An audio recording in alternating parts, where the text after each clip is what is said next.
Graças a Deus, louvado seja o nome do Senhor Jesus em nossas vidas, nos nossos corações, na nossa mente, nos nossos pensamentos, nos nossos desejos, nos nossos lares, aliás, em nossa família, né? Família abaixo de Deus é a maior estrutura de um ser humano, é a nossa maior força. Abaixo de Deus é a nossa família. Às vezes a gente está triste, às vezes a gente está cabeça baixa, angustiado, às vezes. E aí Deus nos alegra com a presença dele e com a nossa família. É bom nós procurar estar de bem com Deus e com a nossa família.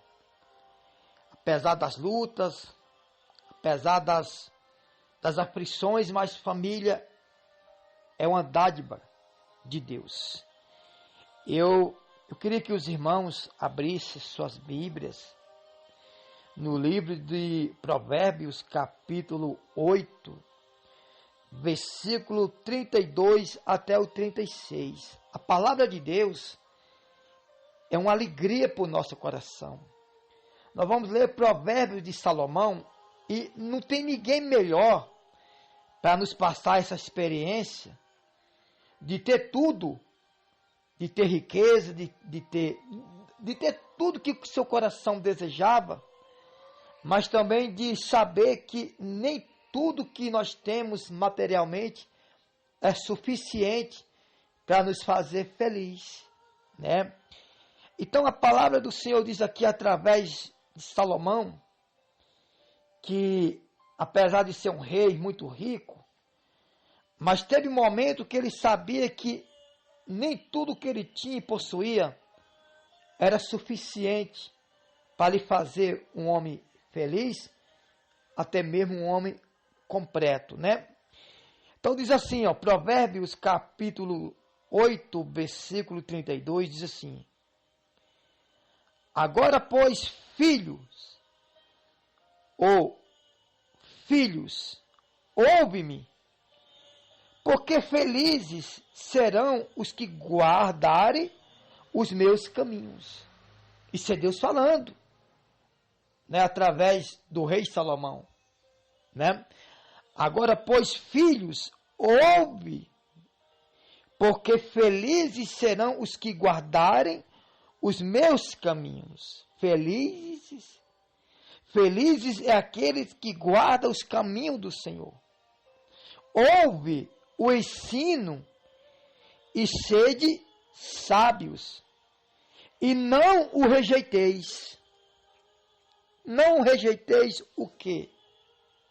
Os ensinos de Deus, os ensinos do Senhor.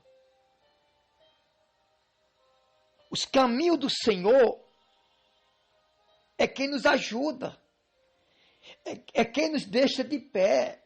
Olha, a gente podemos ter essa experiência, qualquer um de nós podemos ter essa experiência que no momento de dor, de aflição, os ensinos do Senhor, e quando nós somos sábios, nós não rejeitamos os ensinamentos da palavra de Deus. Às vezes a gente quer ir sem Deus, irmão, é impossível. É impossível nós querer chegar em algum lugar sem Deus. Aliás, é difícil nós respirar sem Deus, porque Deus já é o nosso fôlego de vida. Nós temos uma obrigação de agradecer a Deus por tudo, todos os dias, porque o ar que nós respiramos, o fôlego de vida, tudo é o próprio Deus. Então, ouve o ensino e sede sábios, e não rejeiteis. Feliz o homem que me dá ouvidos, velando dia a dia as minhas portas, esperando as ombreiras da minha entrada. Né? Isso aqui está se referindo ao templo, né? A casa de Deus. A casa de Deus. Por quê? Porque é na casa de Deus que a gente ouve as instruções. É onde nós fazemos a nossa faculdade espiritual. A faculdade espiritual é o colégio, né? Eu tenho a igreja com dois propósitos. O pronto-socorro espiritual, aonde a gente está doente, espiritualmente, fisicamente, mentalmente, né? Às vezes, a gente está vivendo um desânimo. E às vezes a gente chega na casa do Senhor e aí nós recebemos o medicamento espiritual, que é a palavra de Deus.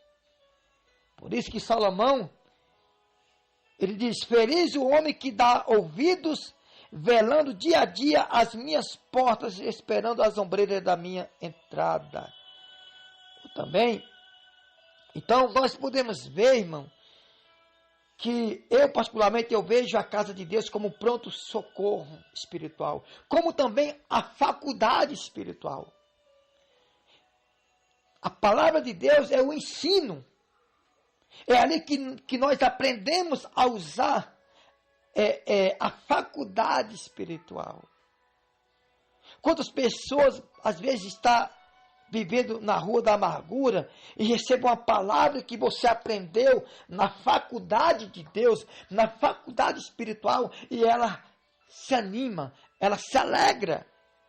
Irmãos, ai de nós, ai de mim, ai de você, ai desse mundo, ai dessa terra, se não fosse a palavra de Deus. Porque por mais que muitos não leram a palavra de Deus, mas todos nós somos beneficiados pela palavra de Deus.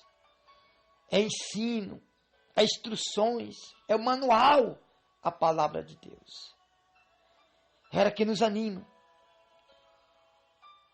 Aqui no versículo 35 diz assim: porque o que me acha a vida e alcança favor do Senhor, né? Aliás, muitas pessoas, elas dizem assim: olha, eu aceitei Jesus. Não, você aceitou os ensinamentos, né? Porque não é aceitar, eu não tenho que aceitar Jesus, eu tenho que aceitar as suas ordens, os seus princípios, os seus preceitos, os seus mandamentos, as suas leis. Agora, aceitar Jesus, eu não sou digno de aceitar Jesus, de aceitar Deus. Né? Eu sou digno, né? Eu tenho um privilégio que Jesus me aceite, que Deus me aceite. Né? Então, porque a palavra do Senhor diz aqui: porque o que me acha a vida e alcança favor do Senhor. Alcança o favor do Senhor. Quem acha Cristo, quem aceita os princípios de Cristo, as suas ordens, as suas leis, os seus mandatos, acha o favor do Senhor. Irmão, Jesus, ele vai além de uma congregação, ele vai além de uma denominação, ele vai além de apenas um culto, ele vai além do que nós pensamos, do que nós imaginamos, do que nós analisamos. Jesus, ele não se trata de uma religião. Olha que palavra no verso 35 de Provérbios 8. Porque o que me acha vida. Irmão, acha vida. O que é vida, missionário? O contrário da morte. Vida é o contrário da morte. O dicionário de Jesus, o dicionário do nosso Deus, não tem morte. Porque a morte é para aqueles que não acham a Deus. É para aqueles que rejeitam os princípios, os ensinos de Deus. Nós que aceitar os princípios de Deus, de Cristo Jesus, nós encontramos o favor de Deus quando nós o achamos. Quando nós os achamos. O problema é que muitos irmãos, muitas irmãs, aliás, muitas pessoas estão com a mente retorcida. Ah, para mim ser de Deus, eu tenho que se tornar um crente, um evangélico. Não! Você tem que se tornar um cristão, filho de Deus. Nós temos que ter a genética de Deus, o DNA de Deus. Deus, ele não tem soberba. Deus não tem avareza, Deus não tem egoísmo. Deus não tem orgulho. Deus não tem vaidade, não tem luxúria, lascívia. Por mais que Deus seja glorioso, ele não tem vanglória. Ele não tem vanglória. Então, se eu tenho o DNA desse Deus poderoso, se eu tenho a genética de Cristo, então eu não posso ter vanglória. Eu não posso ser egoísta, soberbo, ganancioso, prepotente. Eu posso, eu sou, eu fiz, eu faço. Nós não podemos falar isso. Nós não podemos, irmão, querer apenas se aparecer, crescer, ficar rico e não se preocupar uns com os outros.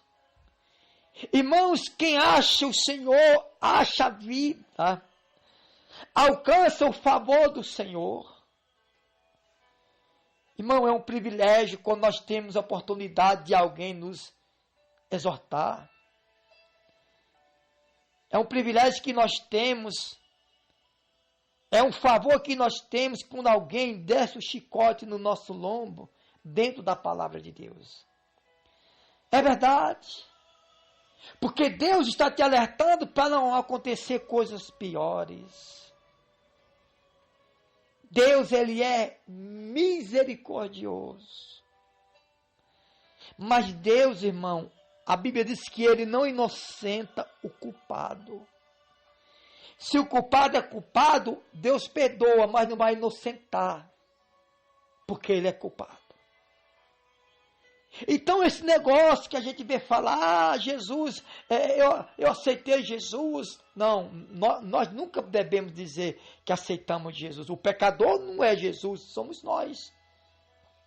Eu tenho que aceitar princípio de Jesus.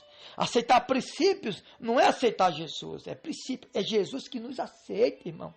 O pecador, o réu condenado à morte, somos nós. Nós somos o réu condenado à morte, condenado ao inferno, não é Jesus. Jesus não precisa de nada. Jesus não precisa da sua oração, do seu jejum, do seu amor. É nós que precisamos. Se nós jejuamos, é para o nosso bem. Se nós oramos, é para o nosso bem. Se nós amamos, é para o nosso bem. Se nós vigiamos, é para o nosso bem. Nada que nós fazemos é para beneficiar a Deus. Ele é tudo. Ele é tudo. Jesus, o verbo, com a palavra, e tudo que se fez sem ele, nada podia ser feito. Então vamos tirar uma coisa da nossa cabeça. Eu aceitei Jesus. Não, nós aceitamos princípios, mandamentos, leis.